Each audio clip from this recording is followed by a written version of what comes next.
In this video, we're going to have a look at some options of players to bring in for Game Week 23. We're going to have a look at their form, their statistics, the fixtures they have coming up, all ahead of that Friday deadline. So, let's take a look.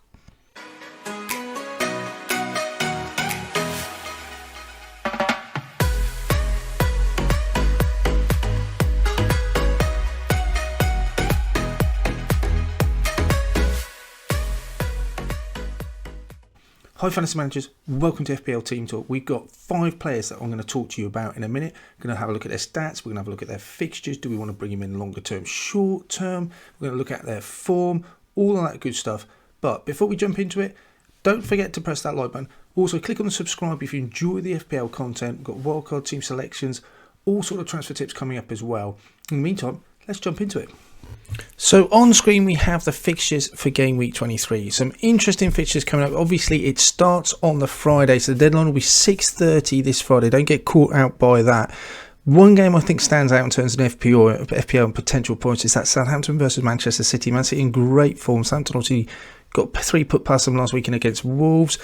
Great fixture maybe you think for City. Other than that, got Liverpool at Palace possibly. Chelsea Spurs could be a tight game there.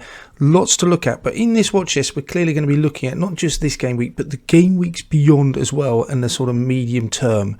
So without further ado, let's have a look at the first player. And I think it's pretty obvious we have to address and we have to look at Coutinho. Everyone's quite excited about him. Had a great start to his Villa career with that goal against Manchester United at the weekend. He would start off, get away at Everton, Leeds, Newcastle, Watford, look like great fixtures. Southampton at home, Brighton in between. Great price, good fixtures, easy to get to. I haven't seen a lot of Coutinho since he left the Premiership. I know about his career, obviously going to Barcelona. He just hasn't quite sort of hit the expectancy that he was expected to do when he got that £100 million transfer. But then he's gone to Bayern again.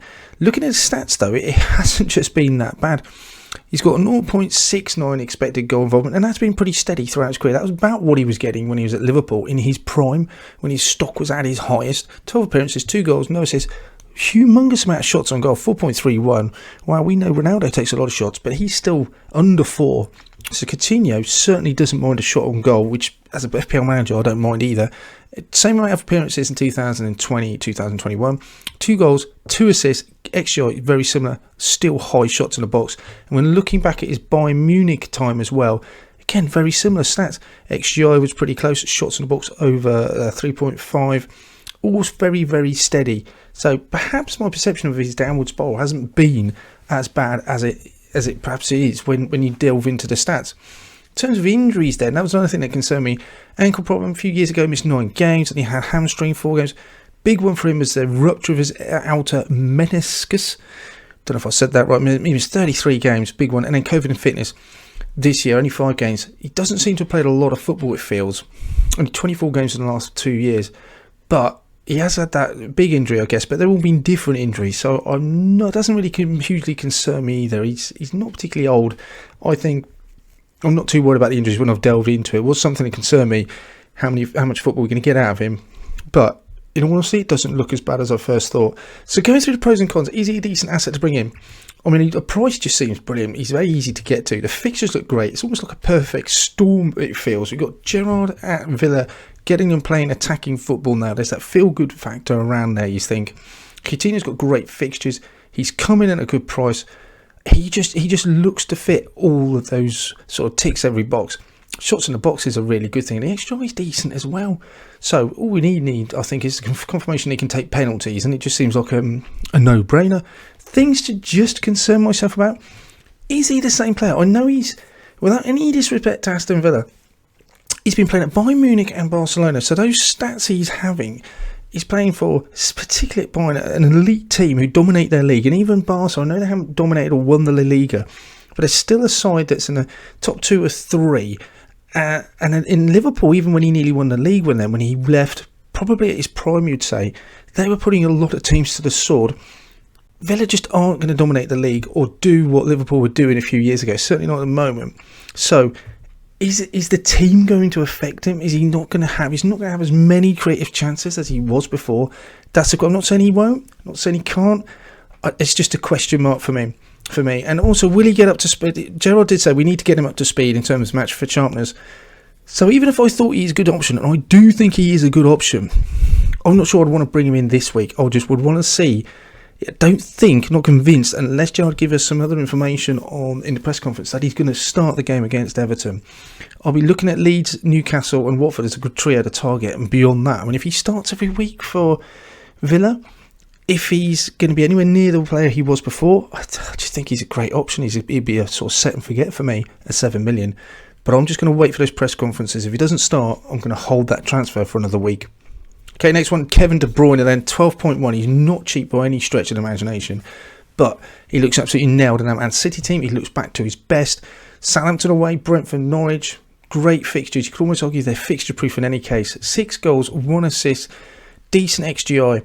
Shots, he's getting them away as well. He's playing quite far forward as well. When you consider they don't really have any out-and-out striker, he's got more license to seem to get forward. He's pulling those strings. Certainly as a De Bruyne, as a Salah replacement, he's an absolute. He looks like a great one to put in, especially with those fixtures coming up, and a captaincy option as well. I think if you can afford him, I think if I had a way of keeping Salah and De Bruyne, I'd possibly go for that. Especially with so many firing forwards, I think that's where my money be going. He looks like a really good option to me. Next one then, I did consider Jacob Ramsey. I thought, well, what's the fuss around Coutinho when Jacob Ramsey scored and assisted and it saves me 2.4 million? Surely this is a goal we need to delve into. 3 goals, 1 assist this season. His XGI is not that impressive, 0.25. Doesn't get many shots in and around the box. That would reflect the fact his goal involvement is so low, 1.46. I guess what you have to bear in mind is that you're only paying 4.6 for him. The other thing as well, from Villa fans, anyone out there, I'd love to hear, is Coutinho a threat to his place in the side, or are they both going to play? I know when Coutinho came on, he stayed on Jacob Ramsey, but was that because they're just looking for goals? Is that going to be a longer term goal? He does play a lot of football, it seems, under Gerrard. He clearly is one of those players that Gerrard likes and trusts. If he continues to play, possibly a double up at 4.6, he just seems such an enabler. As someone who's playing every week in a side that's got great fixtures, I do like him. Not sure I prioritise him over Coutinho, but surely if he stays in the side, he can only benefit from Coutinho's creativity. 4.6 just looks like a great option, especially when considering people have got lots of Brownhill in their side. Jacob Ramsey, far more attacking. 4.6, I'm not expecting a huge amount, but when he delivers 3 goals, 1 assist already, I think he looks like a good option. I quite like him. If I was wildcarding or free hitting, possibly wildcarding more so, I think, yeah, he would be a part of that, because I just think he enables you to do so many other things. Jack Harrison seems like a bit of a knee joke. Wanted to talk about him. He got a hat-trick at the weekend. He got Newcastle at home. That looks like a nice fixture as well. Obviously playing so far forward. He's only got 4 goals, 1 assist. So you take away his hat-trick at the weekend. Very little goal involvement. He was a player a lot of people talked about at the start of the season. 0.33 goal involvement. Not many shots in and around the box. 1.49. For me, he just looks like a real knee-jerk reaction. I don't really trust Leeds at the moment. They just seem to have a lot of problems. Bamford out. Rafinha's still playing well. They have Phillips out. I don't know. I don't particularly like those fixtures. So many away games. For me, if you're bringing him in, I can understand it. It feels like a knee-jerk reaction. I don't think these stats suggest he can keep up that level of scoring. We can't get a hat-trick every game, can he? But for me, I'm just not sure about him. I put him on a watch list. Think he deserves having a conversation about. For me, I'm not that serious about him. I don't think I'd look any further. 5.5, I think I'd much rather go for the previous player, Jacob Ramsey, than go to Jack Harrison. But if you had him already, wow, brilliant. Newcastle at home, I can understand why you'd bring him in. Good luck, he may be pushing further forward as his role changed a bit. Don't know, but for me, not for me. I think I'd pass on him. Last player to look at is Bruno Fernandes. With Son being injured and Salah away, he's an obvious man to jump onto. Very, very tempted at the weekend. Wish I had. Just worried about his minutes, so never judge a decision by his outcome. I just thought, I'm just not sure about his minutes, so I shied away from him. West Ham at home, difficult game coming up for them, but West Ham do concede goals, and he got a great run of fixtures. Burnley, Southampton, Leeds, Watford, but a difficult game against City. But yeah, his stats look really nice. 7 goals, 3 assists. He's suddenly picking up for his XGI has certainly gone up in the last few weeks. Shots in around the box 2.3. So my only worry I think is with Ronaldo coming back, does he then drop it slightly deeper? But he seems to be trusted more with game time now under Radnick. I think he looks like a decent option. He's just expensive, and someone not on pens, that's just another concern. But if Ronaldo's not there, again, he's on free kicks and pens, so maybe he is an option. He looks decent. I don't think when Salah comes back, I would want to stay on Fernandes. But who knows, for the next couple of game weeks, he could be an option, especially that Burnley away game. And you couldn't rule him out scoring or getting involved in West Ham.